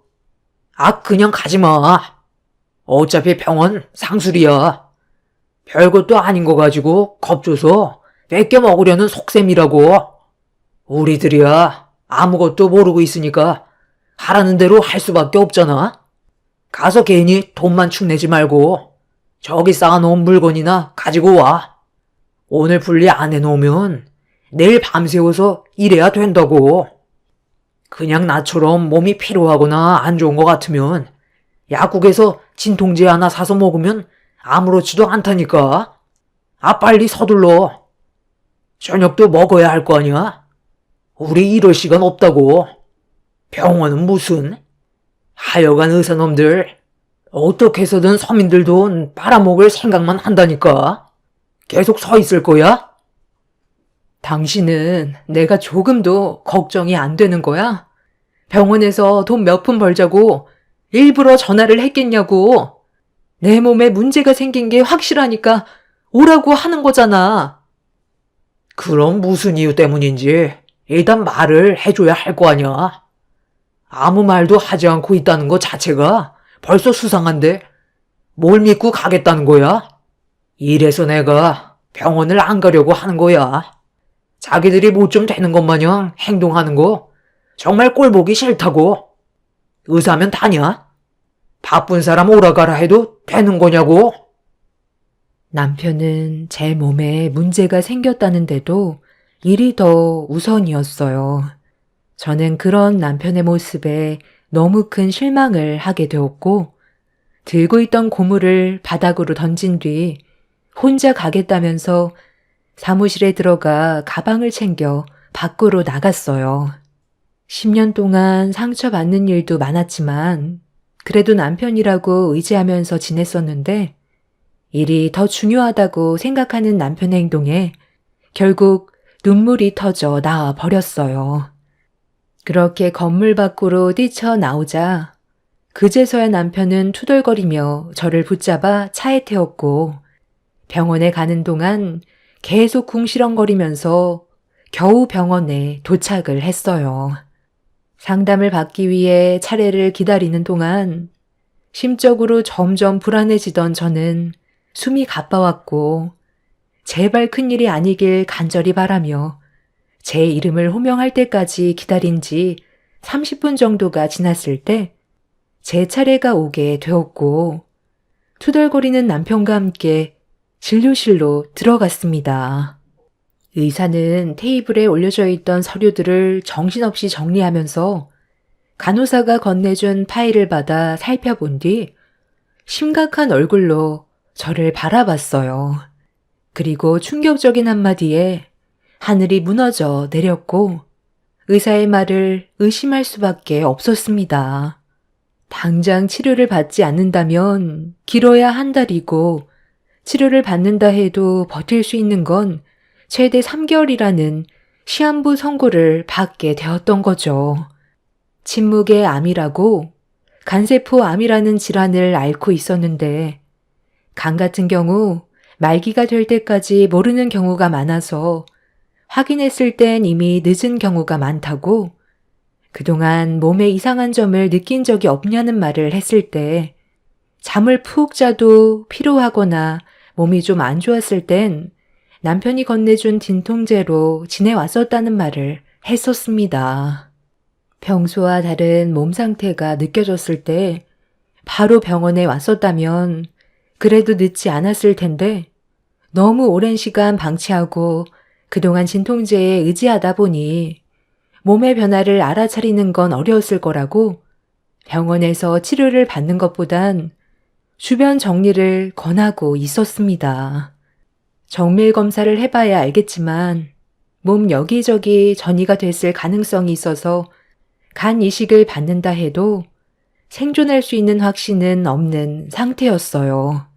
그렇게 한참 동안 의사와 대화를 주고받았고 엄청난 충격을 받은 상태로 진료실을 나왔는데 제 삶이 한순간에 끝난다는 게 도저히 믿어지지가 않았어요. 그리고 한창 엄마의 보살핌이 필요한 제 딸의 곁에 있어줄 수 없다는 생각을 하게 되면서 슬픔이 밀려와 그 자리에서 오열을 할 수밖에 없었습니다. 그런데 옆에 서 있던 남편이 한마디 했어요. 에휴, 병원에서 항암 치료 받아봤자 길어야 3달이란다. 1달이나 3달이나 거기서 거기인데 괜히 비싼 돈 들일 필요 없잖아. 일단 양가 부모님께 먼저 알리고 주변 정리부터 하는 게 좋겠다. 왜 나를 그런 식으로 쳐다봐? 내가 이런 말 하는 거 서운하게 생각하지 마. 당신 떠나면 해야 될 일이 얼마나 많은 줄 알아?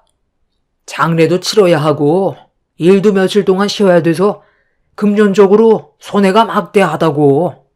떠나는 사람은 모르지만 남아있는 사람은 뒤처리하는데 얼마나 많은 시간을 허비해야 되는지 알아? 40 초반밖에 안 됐으면서 간세 포함 말기가 말이 돼? 어떻게 된 게 하루도 편할 날이 없냐? 아, 그리고 미리 말해두겠는데 내 간은 당신한테 절대 떼어줄 수 없다. 무슨 말인지 알지? 이미 시한부 판정 받았는데 굳이 내가 당신한테 간을 줄 필요도 없잖아. 어차피 줄 생각도 없었지만 괜히 나한테 기대하지 말라는 거야. 어차피 세상 떠나게 되는 거 지푸라기라도 붙잡을 생각하지 말고 하루라도 빨리 주변 정리해. 마지막까지 일은 해야 될 거 아니야? 내가 당신이랑 10년을 함께 했는데 고작 한다는 말이 그것뿐이야? 어떻게 하루빨리 세상 떠나길 바라고 있어? 조금도 슬퍼하지 않는 너를 보니까 내 삶이 정말 후회가 된다. 이런 사람을 여태까지 믿고 살아온 내가 정신 나갔던 거지. 너한테 간받을 생각 조금도 없으니까 걱정하지 마. 시한부 판정받은 나한테 마지막까지 일을 하라고? 이제 세상 떠난다니까 필요 없다 이거지? 내가 곱게 세상 떠나줄 것 같아? 내가 10년간 일한 보상 그대로 다 받아낼 거야. 아, 맞다. 내가 깜빡하고 있었네. 혹시 몰라 이거 챙겨왔었거든. 병원에서 대부분 오라고 하면 거의 안 좋은 결과 때문에 부르는 거잖아. 그래서 그 말을 듣게 된다면 당신한테 이걸 주려고 했었는데 하도 난리를 치는 바람에 잊고 있었지 뭐야. 자, 이거 받아. 내가 굳이 너 세상 떠나는 것까지 뒤처리 해줄 필요는 없잖아. 지금 한창 바쁜 시기인데 언제 세상 떠나는 걸 목 빠지게 기다리고 있어. 한 달이나 못 기다리지. 차라리 이혼하고 신변 정리는 장인 장모한테 처리해 달라고 해. 남편은 가방에서 꺼낸 이혼 서류를 제 얼굴에 내려치면서 자기 인생 정말 말아먹었다고 제 딸도 저희 부모님께 넘겨줄 거라면서 저와 온전히 끝낼 생각을 가지고 있었어요. 제가 병원에 가야 한다고 했을 때 따라 나왔던 남편이 이혼 서류를 가지고 나왔다는 건 정말 충격이었죠. 이혼 서류를 항상 가지고 있었다는 건 이미 저와 헤어질 생각이 있었다는 거였는데 시한부 판정을 받게 되자 이 기회를 놓치지 않고 바로 꺼내들은 이혼 서류 한 장에 저 또한 더는 남편 얼굴을 보고 싶지 않았습니다. 그렇게 이혼 서류를 주워들어 힘겹게 몸을 일으킨 뒤 남편의 뺨에 손을 사정없이 올려친 뒤 몸을 돌려 병원에서 나가려 하는데 갑자기 상담실에서 뛰쳐나온 의사가 저에게 뛰어왔어요. 당황한 얼굴로 저와 남편을 번갈아 바라보더니 충격 발언을 하게 되었고 순식간에 상황은 180도 바뀌게 되었습니다. 정신없이 환자 상담을 하다가 저와 남편의 정밀검진 차트가 바뀐 걸 모르고 있었다면서 의사가 저에게 했던 말들은 전부 남편한테 해당되는 거라는 말을 꺼내게 되었습니다.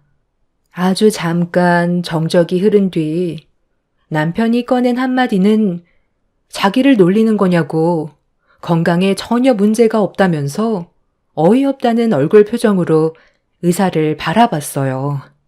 하지만 의사는 못 믿겠으면 다시 한번 정밀 검사를 받아봐도 되지만 이미 검사 결과가 나왔기 때문에 달라지는 건 없을 거라고 차트가 바뀐 부분에 대해서는 죄송하다면서 고개를 숙였습니다. 전혀 예상하지 못했던 또 다른 반전 상황에 저희 부부는 서로 아무 말도 할 수가 없었고 남편은 현실을 받아들이고 싶지 않았는지 다시 한번 검사받기를 원했어요. 저는 이미 남편한테 오만정이 다 떨어져 버렸던 터라 혼자 집으로 돌아가려는데 남편이 갑자기 제 팔을 잡았습니다. 저는 그 순간 화가 머리끝까지 올라와 남편의 팔을 뿌리치며 뭐 하는 거냐고 병원이 떠나갈 정도로 소리를 질렀어요. 그냥 이대로 가게? 나는 당신이 병원에 함께 가달라고 했을 때 따라 나서 줬잖아. 그런데 당신은 그냥 가겠다고? 일단 검사 한 번 더 받아보면 알 거 아니야. 그러니까 그 검사 혼자 받으면 되는 거잖아. 나는 지금 너랑 한 공간에 있는 것조차 소름 돋고 싫거든? 의사가 나는 정상이라고 했으니까 집으로 돌아가야지. 좀 전까지 나한테 했던 말 기억 안 나? 내가 다시 그 말 똑같이 해줄까? 오늘 일로 서로 볼장 다 봤는데 뭐하러 같이 붙어 있어? 알아서 검사 받고 네가 그렇게 좋아하는 고물이나 주우면서 남은 인생 마감하면 되겠네. 아까는 너랑 이혼하고 싶었거든? 그런데 지금은 생각이 정말 바뀐 거 알아? 지금 이혼하면 내가 그동안 고생한 거에 대한 보상을 받을 수 없잖아. 어차피 길어야 한 달인데 그거 못 참겠어? 지긋지긋한 인생 10년을 참아왔는데 그 정도야 누워서 떡 먹기지. 당신이 그간 힘들게 일해 벌어모은 재산 잘 쓰도록 할게. 아, 그리고 하나 말해둘 게 있는데 내간 당신한테 이식해줄 수 없다는 거 알지? 내 몸이 건강해야 우리 소리 옆에서 보살펴 줄 수 있을 거 아니야.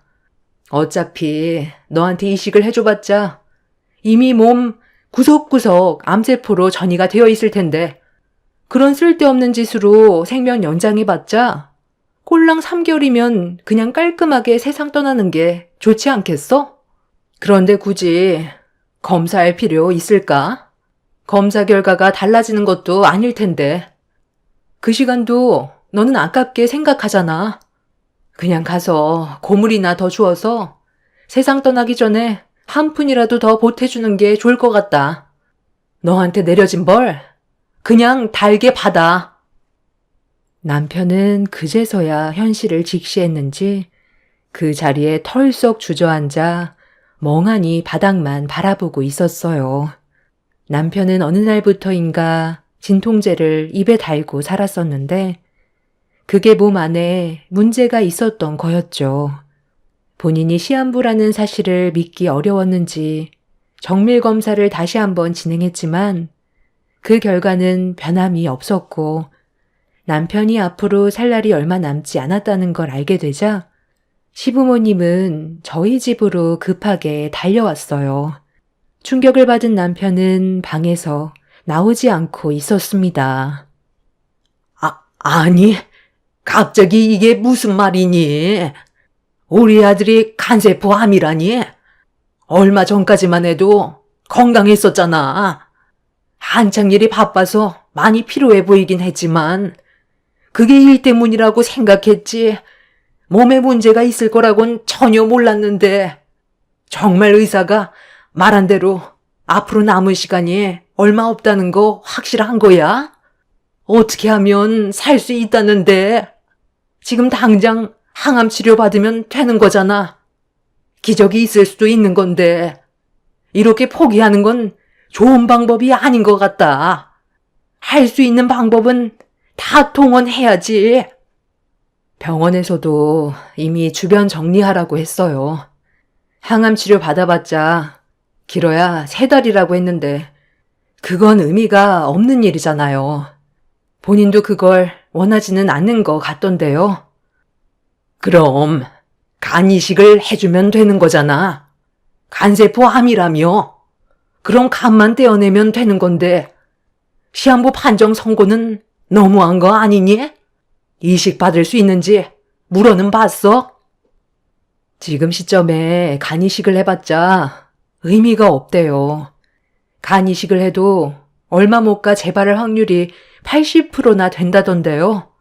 이미 혈액을 타고 떠돌아다니는 암세포가 다시 간으로 들어갈 테고 이미 여러 곳에 암전이의 증상도 보이기 때문에 수술을 한다 해도 달라지는 건 없다고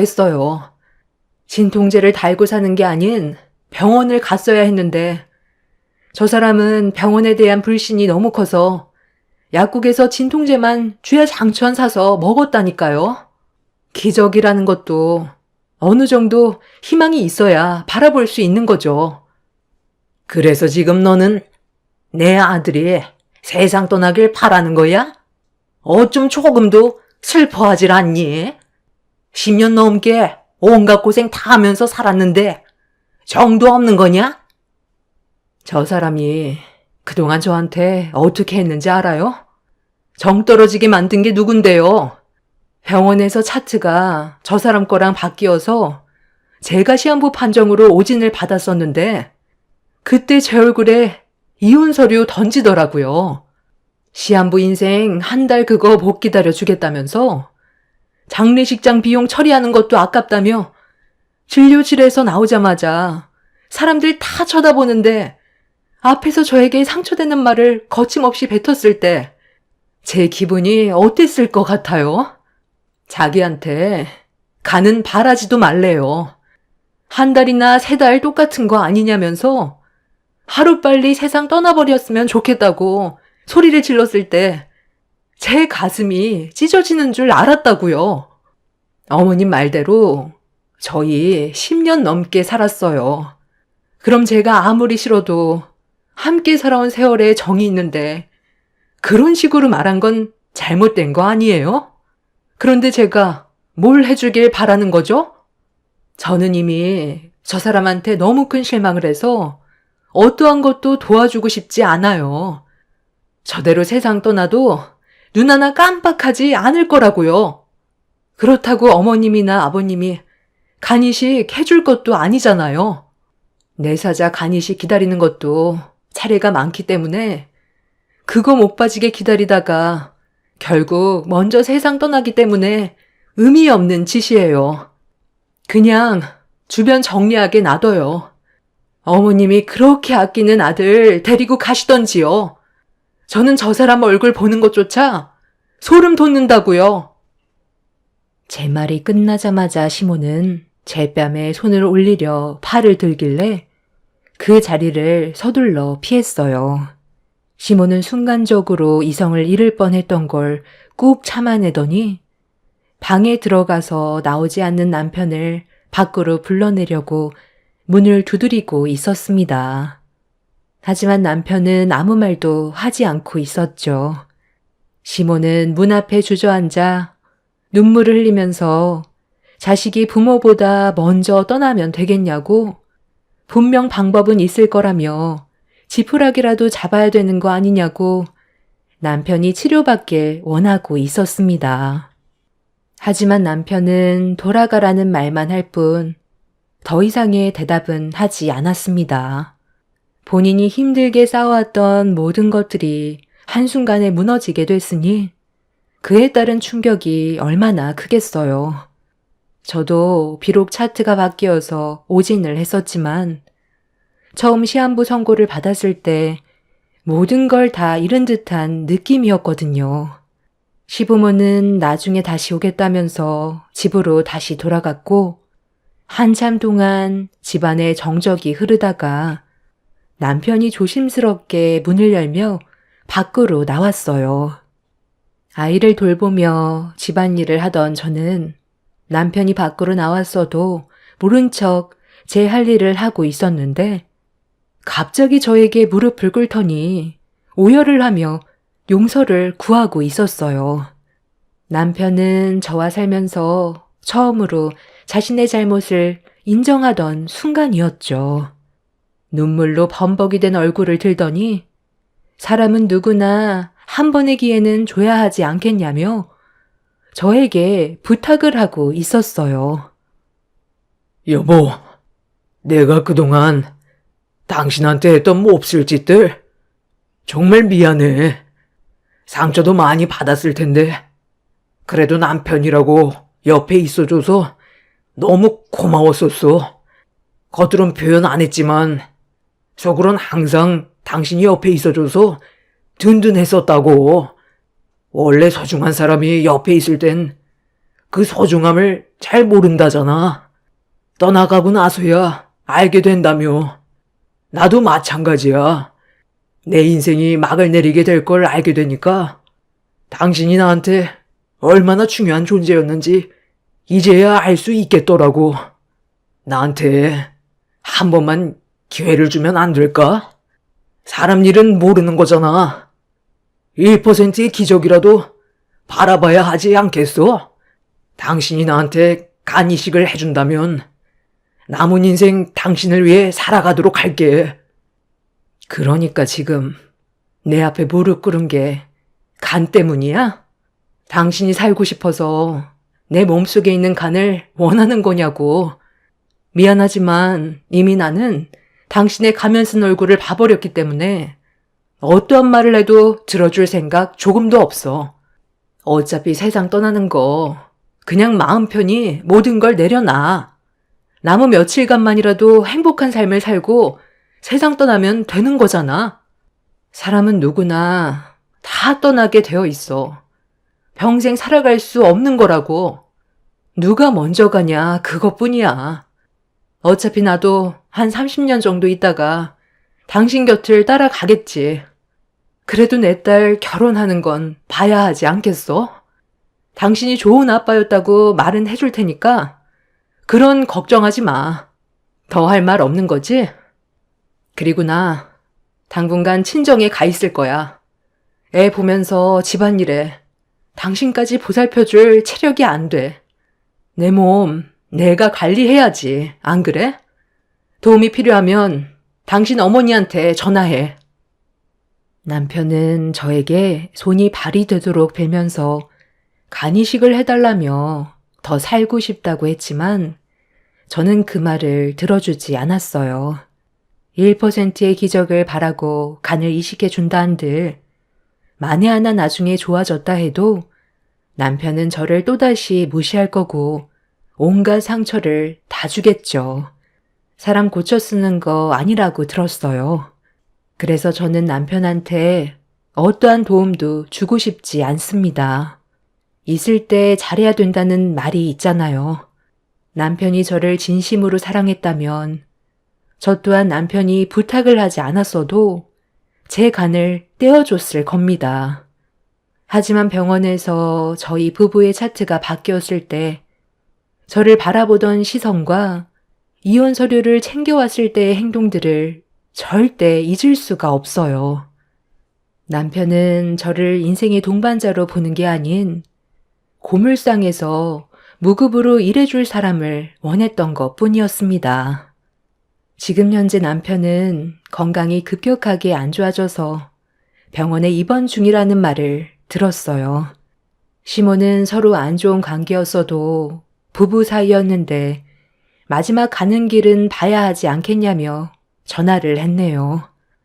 그 사람한테 받은 상처가 너무 크다 보니 쉽게 발이 떨어지지 않습니다. 그래도 마지막 모습은 보는 게 좋겠죠. 사람 일 한 치 앞도 모른다더니 이런 일이 저에게 닥치게 될지 정말 상상조차 하지 못했습니다. 이번 일을 경험으로 많은 걸 느끼게 되었고 한 번뿐인 인생 제 딸과 건강하고 행복하게 살아가고 싶어요. 여러분들께서도 후회 없는 인생을 보내시길 바랍니다. 시간은 2번 다시 돌아오지 않잖아요. 여러분들의 인생도 언제나 평안하셨으면 좋겠습니다. 감사합니다.